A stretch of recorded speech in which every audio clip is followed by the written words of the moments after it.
It's not in our interest. You tell a story, Eli, in the book from 2001 when Benjamin Netanyahu, not knowing that cameras were recording, told Israeli right-wing activists, I know what America is. America is a thing you can move very easily, move it in the right direction, they won't get in the way. We often hear that the US is like... Here's the question this episode sits with. What happens when a domestic political coalition attaches itself to a foreign government's interests and nothing in our system pushes back? George Washington warned about exactly this, over 200 years before Israel ever existed as a state. Today we're testing that warning against the actual record, not the caricature of it. You're going to hear the strongest case for how the Israel lobby operates, and you're going to hear it stress-tested honestly, including the moments where the evidence doesn't fully hold up. But there's something else running underneath the policy fight. Something that should worry you no matter where you land on Israel. What happens to a green card? What happens to a university's funding? What happens to anyone who criticizes a foreign policy out loud? Stick with this one. It gets uncomfortable in the right ways. It has to do with the character of American democracy and a warning that George Washington, our first president, in his farewell address, made to the American people. He didn't just make it to his compatriots at that time. This was a warning to the whole country for as long as it was around. He said, look, the United States is comprised of factions, self-interested factions. In Madisonian democracy, the Constitution encourages everyone to mobilize on behalf of their own self-interest. The reason we can survive that is because every self-interest generates a countervailing self-interest, so that as a whole, we don't do really stupid things, to paraphrase him. But in foreign policy, George Washington said, we can't afford to have some group in our country with a passionate attachment to another country to mobilize on behalf of that country and then not have a countervailing power to check it. That would result in overseas entanglements, in wasteful wars, and in the distortions in our policies. So that's why Washington said we should limit our engagements abroad and agree that George Washington saw this coming over 200 years ago. In his farewell address, he warned that a nation is most vulnerable not when a foreign power attacks it directly, but when a domestic faction develops what he called a passionate attachment to a foreign country. Ian Lustick invokes that warning to frame this whole conversation, and the logic is worth taking seriously on its own terms. In ordinary domestic politics, factions check each other. Business wants one thing, labor wants another, and the tug of war produces something like balance. Foreign policy doesn't automatically work that way. If one faction has a foreign attachment and nothing pulls back in the other direction, the whole design for competing interests can break down in that one lane. That's a real structural point, not just a rhetorical flourish. It doesn't prove any specific group fits the description. It just tells you what to look for. What matters next is whether the evidence actually fits. Well, it's actually, there are two lobbies that are like the Israel lobby. One is the Israel lobby, and another is the Cuba lobby. These small Armenian, Turkish, Italians, they don't really involve themselves in a way that determines massive amounts of American resources. They haven't started wars for the United States in the areas. They're minor.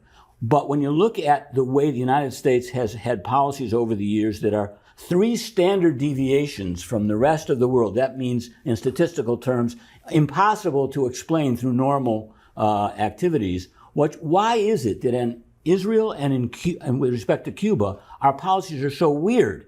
In Cuba, you have 2 countries in the world voting every year to boycott Cuba. It's the United States and Israel, the 2 countries that say boycotts are wrong. But on Cuba, they vote. The entire world votes against them. Then when it comes to settlements in the West Bank, the United States and Israel vote against them. Why is that? It's because those are the 2 issues that a sizable faction has been able to mobilize around for domestic political purposes. So when a president wants to do what he thinks is perhaps the right thing, to draw back from Israel or to actually open up to Cuba, his domestic political advisors say, yeah, that might be a good idea, but you're going to get killed politically for it, so you have to postpone it. And no president can survive that advice. They're almost always accepted, including President Carter, who definitely wanted to achieve a comprehensive peace between Israel and the Arabs, but gave in to the threats that Moshe Dayan made because he was afraid of Edward Kennedy using the issue to challenge him in New York and Connecticut. So, does the evidence back up the claim? Lustick points to the UN as proof, arguing the US votes with Israel against nearly the entire world on issues like Cuba and the West Bank. On the Cuba embargo vote, that checks out. For decades, when the UN General Assembly votes on ending the embargo, it's been the US and Israel standing alone against well over 180 other countries, and that pattern held again in 2023 and 2024. On Israeli settlements specifically, the picture is messier. Sometimes it really is just the US and Israel. Other times, like a 2024 vote on ending the occupation, more than a dozen other countries joined them. So, the anomaly is real, but it isn't quite as absolute as the framing suggests. Here's the part that matters most for the argument, though. The voting pattern itself doesn't tell you why it exists. It's consistent with lobby pressure. It's also consistent with the US and Israel simply sharing a strategic partnership that happens to diverge from the rest of the world. The data shows the anomaly. It doesn't settle the cause. For domestic political purposes. So when a president wants to do what he thinks is perhaps the right thing, to draw back from Israel or to actually open up to Cuba, his domestic political advisors say, yeah, that might be a good idea, but you're going to get killed politically for it, Yes. so you have to postpone it. And no president can survive that advice. They're almost always accepted, including President Carter, who definitely wanted to achieve a comprehensive peace between Israel and the Arabs, but gave in to the threats that Moshe Dayan made because he was afraid of Edward Kennedy using the issue to challenge him in New York and Connecticut. Lustick's specific example here is Jimmy Carter caving to Moshe Dayan in 1977 because he was afraid of a primary challenge from Ted Kennedy. That's a vivid story. It's also wrong on the timeline. Kennedy didn't announce his run against Carter until late 1979, more than 2 years after that Dayan meeting. The real Kennedy primary flashpoint came in 1980, over a completely different episode, a UN vote on Jerusalem that cost Carter the New York primary. So the specific chain of cause and effect Lustick describes doesn't hold up, and that's worth saying plainly instead of glossing over it. But don't let one bad example kill the larger point. The broader claim that domestic political pressure tied to Israel policy shaped Carter's decisions and hurt him politically is well documented, just from a different episode than the one cited. A conservative viewer should actually want this kind of correction made out loud. Sloppy examples don't strengthen an argument about unchecked influence. They hand critics an easy way to dismiss the whole thing.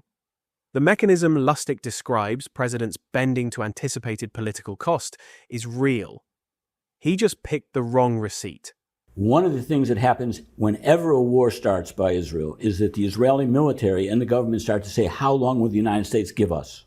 Okay. That's the crucial question, not whether we will achieve the war aims, because they are impossible to achieve because they're political, but how much time do we have? They plan for it. Weeks, a month, not that much. What was stunning about the Gaza assault is that the United States didn't play the role that the Israeli military and the political elites expected, was that the United States would step in, back the United Nations, and stop them. In fact, it didn't happen. Now, But do you think that lobby was part of the reason for that? Yes, but Why does Joe Biden care about the lobby? Well, for Biden's case, he'd been socialized for years into a psychological and political situation which he couldn't imagine telling Israel what to do. Yeah. That was unusual. If we go back through all the wars, I can show you that. But at a structural level, actually, the United States is more than complicit.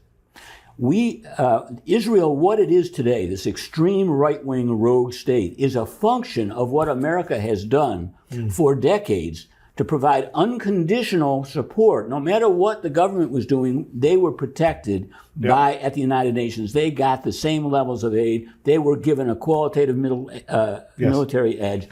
All of that because of the domestic political demands of the lobby that were effective, imposed on the presidents. That produced a change in Israeli politics because all the people who might have and all the moderate politicians who might have been elected as prime minister, Yair Tzaban, Yossi Sarid, Shulamit Aloni, Yossi Beilin, Chaim Ramon, none of them could win elections because all of their predictions that we have to compromise because we can't afford for the United States eventually to impose a solution. They were always wrong. Yeah. So only politicians became on the right willing to pander to the fantasies Agreed. and fears of Israelis. We changed Israel. We agree on that, but can we? I'm just trying to find some common ground, just so we can all find out where we all agree. Because I agree with you. The lobby plays a massive role in getting us into Iran, a massive role in why congressional Democrats won't speak out on these issues. People like John Fetterman who are getting worse and worse on this issue. This is where the claim gets bigger and more speculative. Lustick isn't just saying the lobby-shaped policy votes. He's saying unconditional American support actually remade Israeli politics. That decades of cover from Washington undercut moderate Israeli leaders like Yossi Beilin and Yossi Sarid, because their warnings about needing to compromise never came true, so voters kept choosing the right instead. Start with what's undisputed. Israel's left has collapsed. Labour and Meretz went from a combined 44% of the vote in the early 90s to almost nothing today. That's real and it's dramatic. But the explanation Lustick offers isn't the one most analysts of Israeli politics reach for. The standard account centers on the collapse of the Oslo peace process, the Second Intifada, Ehud Barak's declaration that there was no partner for peace, and demographic shifts toward religious and Mizrahi voters. Unconditional US backing barely shows up as a headline cause in that literature. That doesn't make Lustick wrong. It's plausible that US support removed a check that let hardliners avoid consequences. But it's his interpretation layered onto a trend most experts explain differently, and the evidence doesn't let us call this one settled.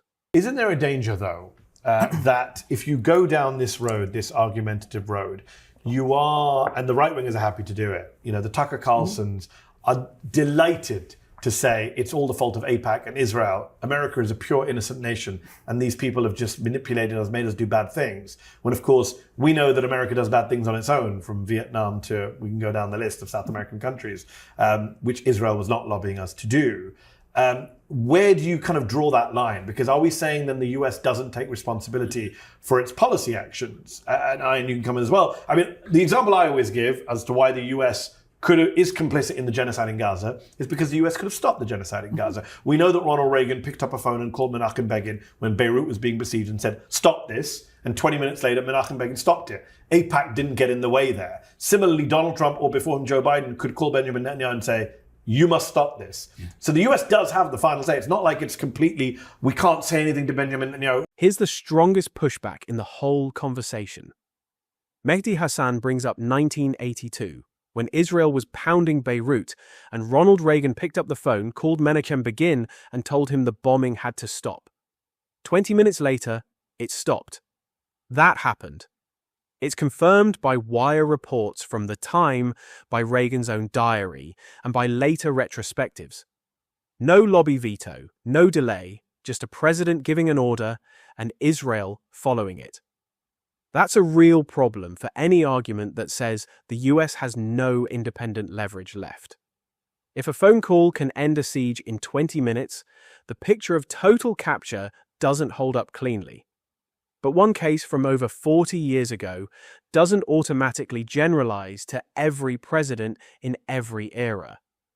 Reagan had conservative, hawkish credibility that may have insulated him from the political cost a different president might fear.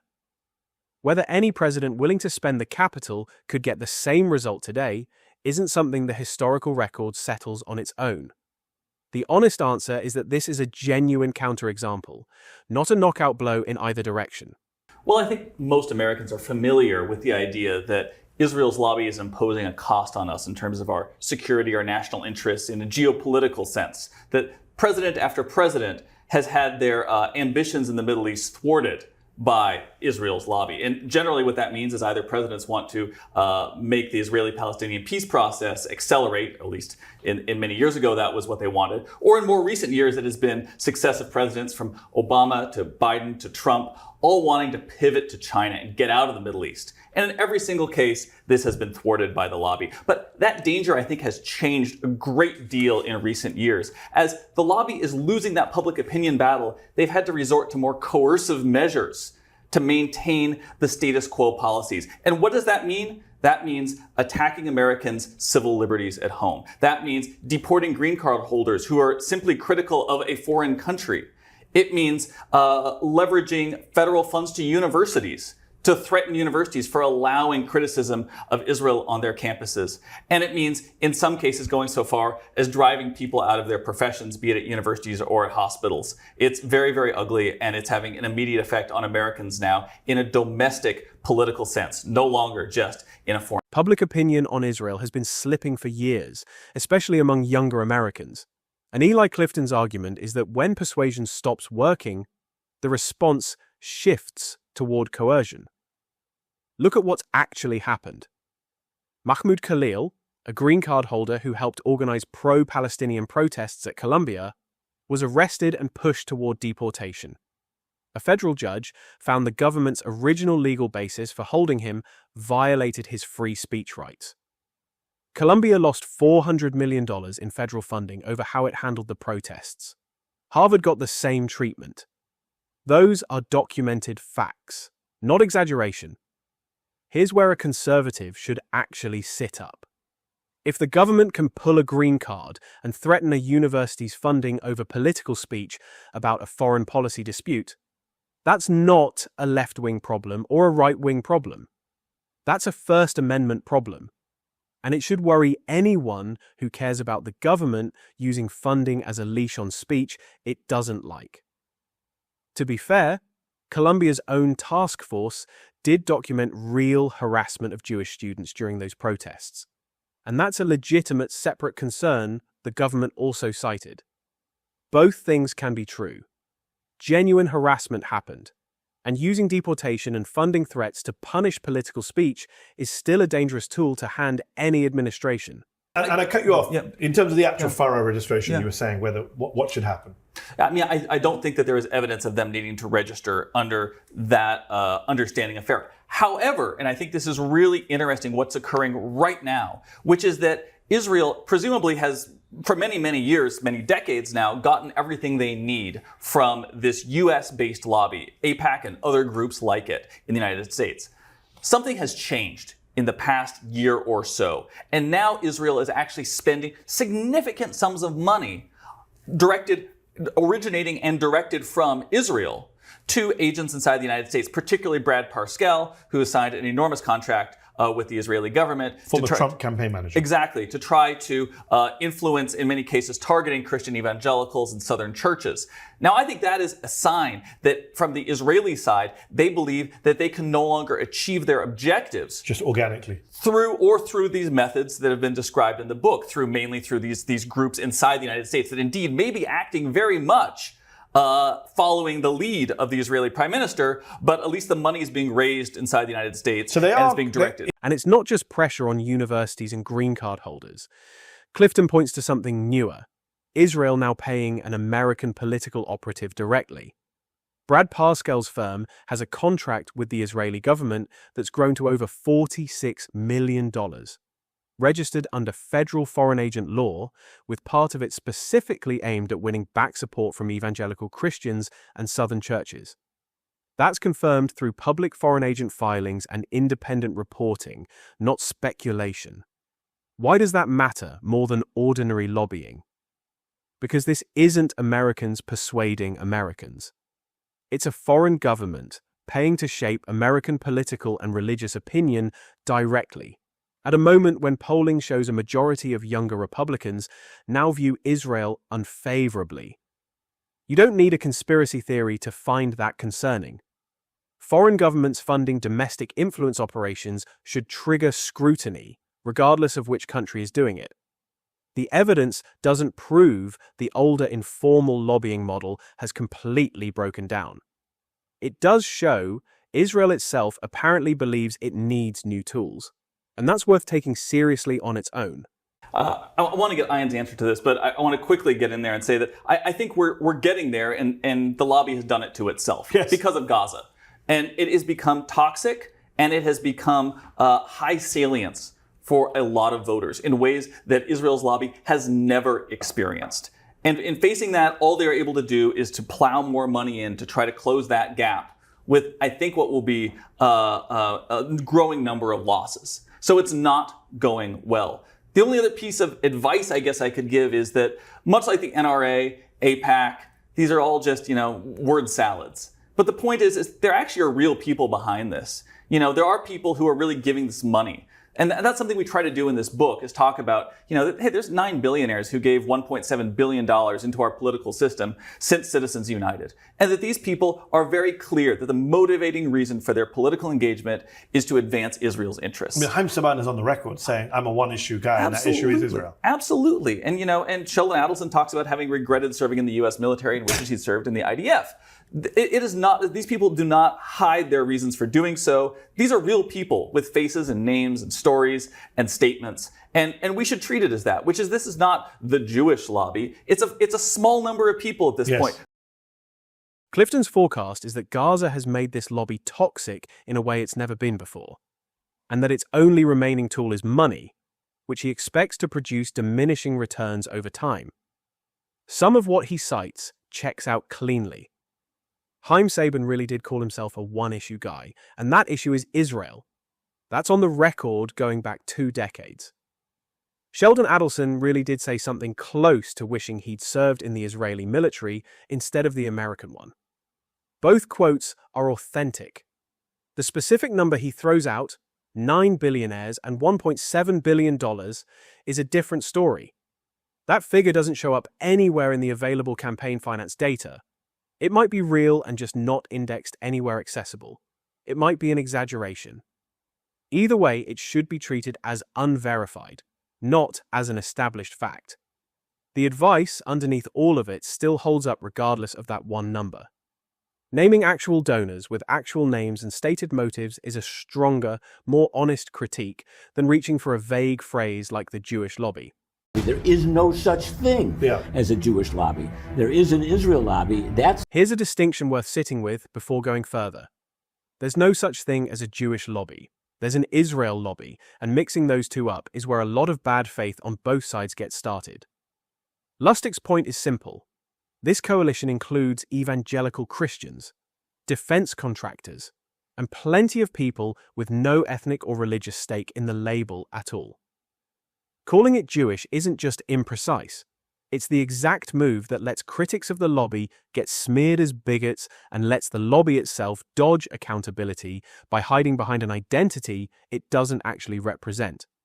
Getting this label right isn't just semantics. It determines whether legitimate criticism of a political coalition's influence gets heard on its merits or gets shut down before the argument even starts. I'd say what is the most common thing to be said in Israel when somebody makes a stupid argument. That is, the opposite is the truth. Okay. And that is because what is helping fuel anti-Semitism in this country, and it is a real problem, is the notion that Israel is the collective Jew, and therefore any criticism of Israel is an attack on the Jew. Yeah. And allows the lobby to try to suppress debate by calling any criticism of Israel or any attempt to even talk about Israel publicly anti-Semitic. On the contrary, we are, by showing the actual mechanics of a regular American interest group rising to demand what it wants and having an undue success, really superabundant success, that changes Israel in a way that even the lobby didn't want, we are showing that it's not some vast, mysterious Jewish conspiracy behind this. Yeah. This is the way American politics operates that Washington warned about. Yes. Lustick goes further and flips the accusation entirely. The claim that his book is anti-Semitic, he says, has it backwards. What actually fuels anti-Semitism is treating Israel as the collective Jew, so that any criticism of a foreign government's lobbying gets automatically read as an attack on Jewish people everywhere. That conflation is the dangerous move, not his book. There's real logical force here. If you accept that Israel and Jewish identity are interchangeable, you've already accepted the premise anti-Semites use that Jews act as a bloc with a single foreign loyalty. Rejecting that conflation should be the anti-Semitism fighting position, not the suspect one. Where this needs care is that pointing out a rhetorical trap doesn't automatically clear every criticism of being made in bad faith. The logic holds as a general principle. It doesn't mean every individual critic gets a free pass just by invoking it. Well, I think this is made particularly difficult because the lobby itself uses these tropes very carelessly, and I believe intentionally. AIPAC would like nothing more than to conflate American Jews with Israel. And they have done so over the past couple months, claiming that criticisms of AIPAC are an attack on Jewish Americans. And that is simply untrue. But what it is doing, when they say that, let's be very clear here, and the Anti-Defamation League does it as well, is they are endorsing an anti-Semitic trope, the dual loyalty trope, which says that Jews can never be loyal to the country, fully loyal to the country they are in, because they will always have a loyalty to themselves and to Israel as well. And there's nothing I'm not disagreeing with you. They completely weaponize it, abuse it. They're hypocritical when it comes to conflating the two. Clifton pushes this into sharper territory. When AIPAC or the Anti-Defamation League treat criticism of AIPAC as an attack on Jewish Americans, generally, that move only works if you assume AIPAC speaks for Jewish Americans as a whole. That assumption is itself the dual loyalty trope, the old idea that Jews as a group answer to a foreign loyalty first. So the groups warning loudest about that trope end up leaning on it to deflect scrutiny of one specific lobbying organization. That's a real contradiction, and it's worth naming plainly instead of tiptoeing around it. A lobbying group is not a stand-in for an entire religious or ethnic community, and treating it that way doesn't protect anyone from prejudice. It just makes the lobby harder to criticize on the merits. But, let me add the asterisk, Eli, I also spend a lot of time telling friends of mine on the left and in Muslim communities that there are genuine anti-Semitic tropes. Just because pro-Israel people abuse anti-Semitism to protect Israel, that doesn't mean anti-Semitism is a real thing. That doesn't mean there isn't a long history of anti-Semitic tropes about Jews controlling foreign governments, Jews owning people. Funnily enough, the far right in Hungary pushed posters of George Soros with the kind of, as the puppet master. When Orban pushed that, if you remember, and I thought that was anti-Semitic when he did that. So it's a line you have to walk, and people on our side of the debate, and you're on the left, when you see people critiquing Israel, how often do you have to say, look, I'm the author of a book about the lobby, but that doesn't mean that we should go completely the other way and stop. None of that erases the fact that real anti-Semitic tropes exist, and Mehdi Hassan is right to insist on that. The Hungarian government's campaign against George Soros is the textbook case. Orban's government ran a nationwide poster campaign portraying Soros, a Jewish billionaire, as a shadowy puppet master pulling strings from behind the scenes. Jewish organizations, human rights groups, and the Anti-Defamation League all identified it as drawing on classic anti-Semitic imagery. And some posters were vandalized with explicit anti-Semitic slurs. That happened, it's well documented, and pretending otherwise would be its own kind of dishonesty. So, both things are true at once. Anti-Semitism accusations get weaponized to shield a lobby from legitimate criticism. And genuine anti-Semitic conspiracy theories about shadowy Jewish control are still very much alive elsewhere in the world.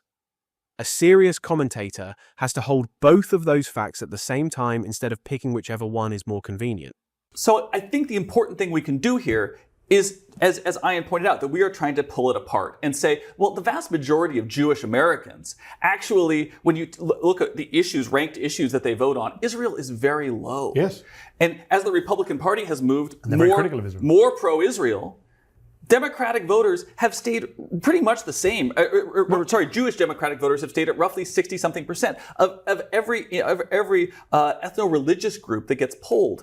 The Jewish vote is one of the most stable It simply You doesn't know who's really change. mad about that? Donald Trump. He said openly he's annoyed that Jews have not rewarded him for being pro-Israel. He says the evangelicals love me, Right. but Jewish voters don't love me. And I noticed that you called the book Israel's Lobby. You didn't call it the Jewish Lobby, which was a phrase that used to be a common phrase, both on right and left for critics.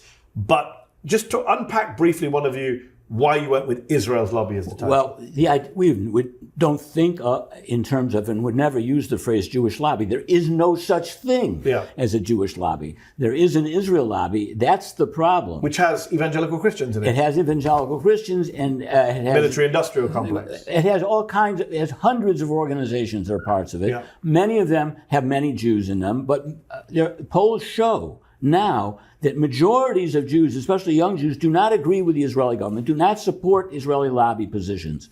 The lobby itself is very frustrated with the fact that Jews keep voting for the Democrats, even when the Democrats are becoming infected with anti-Israel sentiment. This is a lobby position. They don't know quite what to do except withdraw their Jewish children from elite institutions where they might get contaminated by truths that they would learn there and instead send them to Florida or Israel for getting their BA. Here's a data point that actually supports the naming distinction Lustick started with.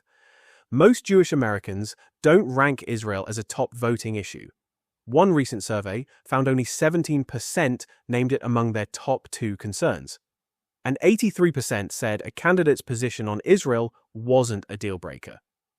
Jewish Democratic voting has also stayed remarkably stable, somewhere in the 60 to 70% range across recent elections, even as Republicans have positioned themselves as more aggressively pro-Israel. That's a real gap between the organized lobby's priorities and what most Jewish American voters actually care about at the ballot box, and it's backed by solid polling. 2 other claims in this part of the conversation: that Trump has personally expressed frustration over this, and that families are pulling kids out of elite universities because of it, couldn't be independently confirmed. They're plausible given everything else here, but they should be treated as unverified rather than fact. The core point stands on its own without needing those extras. The lobby's influence and the political preferences of ordinary Jewish Americans are 2 different things, and conflating them is exactly the mistake this whole conversation has been trying to correct. Well, yes, NRA, the organization, is weaker, but notice that the gun laws have not changed significantly. Good point. In other words, as the lobby becomes more like NRA, operating behind the scenes against the sentiments of public opinion, holding on to the necks of politicians with money and with influence, that struggle changes. One of the parts in Madisonian democracy, you're not going to win unless you mobilize against the interest. So that's what has to be done. It doesn't mean you mobilize on behalf of Palestinians. But in this case, because the lobby is out to suppress debate and discussion, a crucial thing is to publicly talk about Israeli policies and about the problem of the Palestinians, and to force defenders of Israel to defend the policies of Israel instead of delegitimizing dissent by making false accusations of anti-Semitism. That is a crucial battle, to distinguish between those 2 things so that people can learn, people can talk, and their freedoms can be protected. That will set the basis for countering. So, what actually fixes this? Lustick's answer is that organizational weakness alone doesn't guarantee anything. He points to the NRA, which has weakened dramatically as an organization without gun laws changing all that much to match. The lesson he draws is that a coalition can lose power on paper while its policy outcomes barely budge, unless people actually organize against it in the open. His practical prescription is straightforward. Force defenders of Israeli policy to defend the actual policy out loud instead of letting the conversation get short-circuited by accusations of bigotry. That's a fair standard, and it cuts in a useful direction for anyone serious about open debate. Accountability doesn't come from an organization quietly losing influence behind the scenes. It comes from arguments being made and answered in public, on the merits, without either side getting a free pass. Whether that free pass comes from reflexive suspicion of Israel or reflexive accusations of anti-Semitism against its critics. That's not a partisan demand. It's just what honest political debate is supposed to look like. So, where does this actually land? Start with the structural point, because it holds up. Washington's warning was never about proving one group evil. It was about asking whether any faction escapes the normal checks that keep American politics balanced. On that question, the evidence is real. The US stands nearly alone with Israel at the UN on votes almost the entire world takes the other side of. An Israeli-funded operative is now getting paid tens of millions of dollars to shape opinion inside evangelical churches. A green card holder got arrested over campus protest speech, and 2 major universities lost federal funding over how they handled that speech. Those aren't allegations. Those are documented facts. Where the case gets shakier is in the specific causal stories built on top of those facts. The Carter-Kennedy story doesn't survive the timeline.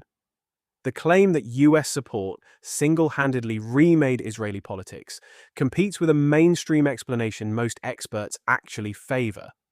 And Reagan picking up a phone in 1982 and ending a siege in 20 minutes is a real problem for anyone who wants to claim this lobby has total, unbreakable control. It doesn't. Presidents willing to spend political capital have moved it before. But here's the part that should actually stick with you. The lobby's response to losing public support hasn't been to make a better argument. It's been to reach for deportation, funding threats, and accusations of bigotry against people making a straightforward policy criticism, while insisting that criticizing a lobbying organization is the same as attacking an entire religious community it doesn't actually speak for. Most Jewish Americans, by the polling, don't even prioritize this issue the way the lobby claims to on their behalf. So the honest verdict isn't total capture. And it isn't nothing to see here either. It's an unaccountable coalition, real influence, real pressure, and a growing habit of shutting down debate instead of winning it. The fix isn't outrage. It's forcing the argument into the open and making people defend the actual policy. If you want more breakdowns that hold the line like this, please subscribe and like the video.